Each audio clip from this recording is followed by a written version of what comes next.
Family and friends said goodbye to a beloved Fort Hood soldier today. The man who answered knew all about the Texas church shooting because we get photos like these beautiful sunsets. They face the worst case scenarios and put their lives on the line. The high pressure system has moved out of the way, so we're going to see some cooler temperatures. Mayor Phoenix didn't hold back on how Arizona has handled the coronavirus, and their executive director said so far they haven't had any COVID-19 cases. But this year, churchgoers will worship from unusual places. It's a requirement to wear them on campus. It's also a requirement to wear them in the city. As the rain does hit my face, you can feel a little bit of sleep. This graphic is not going to spark any type of joy. Nope. If anything, it's going to just make you sneeze. Neighborhoods and desert could all be part of the I-11 corridor. These stats are important. They help address concerns about crime. I take back my endorsement with that 110. So Priscilla, I got to get moving, okay? Hello everyone, thank you for joining us. I'm Allie Potter. Tucson police and the bomb squad responded to a call about a suspicious item in the back of the grocery store on 22nd and Harrison Road. 22nd Street was shut down and has since reopened. Tucson police say the item was taken care of and safely removed. The Pima County Health Department is encouraging you to get tested.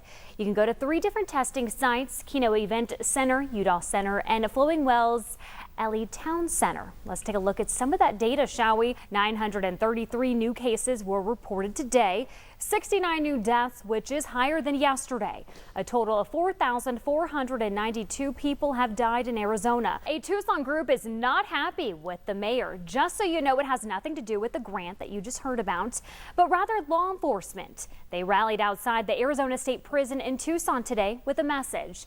Tucson Back the Blue says police officers need support. Now, let me take you back to last month.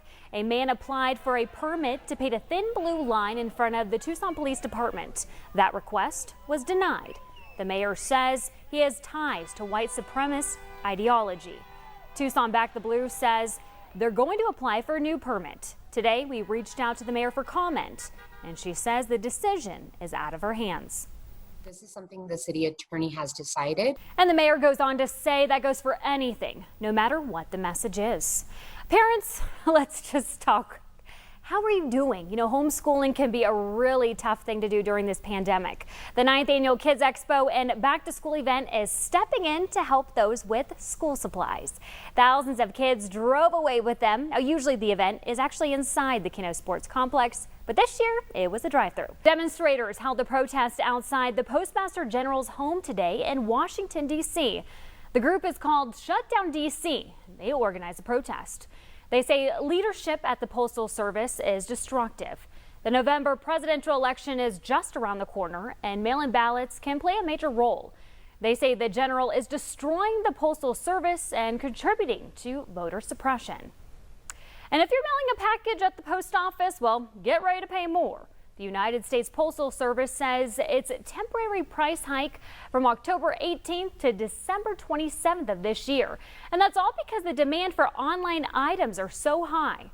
So it'll cost you anywhere from 24 cents to $1.50. Well, coming up on News 4 Tucson at 10, a North Carolina mother speaks out after her son was murdered. Plus, 85 million Americans are under some sort of heat warning. Those details and more when we come back. Farmland, neighborhoods, and desert could all be part of the I-11 corridor. It's still in the study phase, but still residents in Avra Valley are on edge about it. ADOT has released details on a study that shows possible routes where they could build Interstate 11.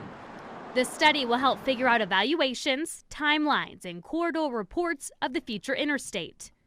Right now, ADOT says they have several options, which include Avra Valley. But to some residents like Leon, they feel it's literally in their backyard. You are standing right in the center zone of I-11 right away, right here. But ADOT says there could be a no-build alternative, meaning I-11 would not move forward. So it's a 280-mile stretch of land that we're looking at. But that still has residents like Laura Beecham worried about her land and animals. I would say flat out, people will be affected. I mean, we all move out here, you know, into this area where there's not a lot of people for the main reason of its solitude. If you just listen. Besides possibly losing his home, Leon says the environment would be impacted as well. Environmental and traffic is the two problems. And to abate those and save our national monument, the Saguaro National Park, it's not running an interstate by it within 1 or 2 miles. That's the worst thing you could possibly do. Residents we talked to do plan on attending the public hearings. Those will be scheduled once the government reopens. Reporting in Avra Valley, Allie Potter, News 4 Tucson. 16-year-old Martin is your typical teenager. He goes to Sunnyside High School, has a lot of friends, and loves LeBron James. But his life changed forever on December 16th. Martin Huerta and his friend were driving quads down West Valencia when they were tragically struck by a vehicle. Car came straight, hit us.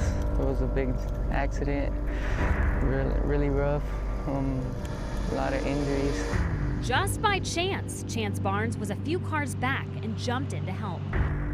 Martin's pants was on fire, so I had to, I ran up and helped him put it out, and then told everybody to get out, made sure everybody was out of all the vehicles, and pulled everybody back along the barrier so they, in case any of the machines blew up. Martin's right leg had to be amputated, but thanks to Chance's heroic efforts, Martin got a second chance at life. When life knocks you down, you have to find a way to get right back up and just be strong. You're gonna be the same, it's just new things. Martin will get his prosthetic in about 3 months with the help of Encompass Health and Rehab of Tucson. They've partnered with Hanger Prosthetics to help amputees like Martin get back on track. Care with the rehabilitation, with all the therapies, and then we also fit them with an artificial prosthesis or a leg.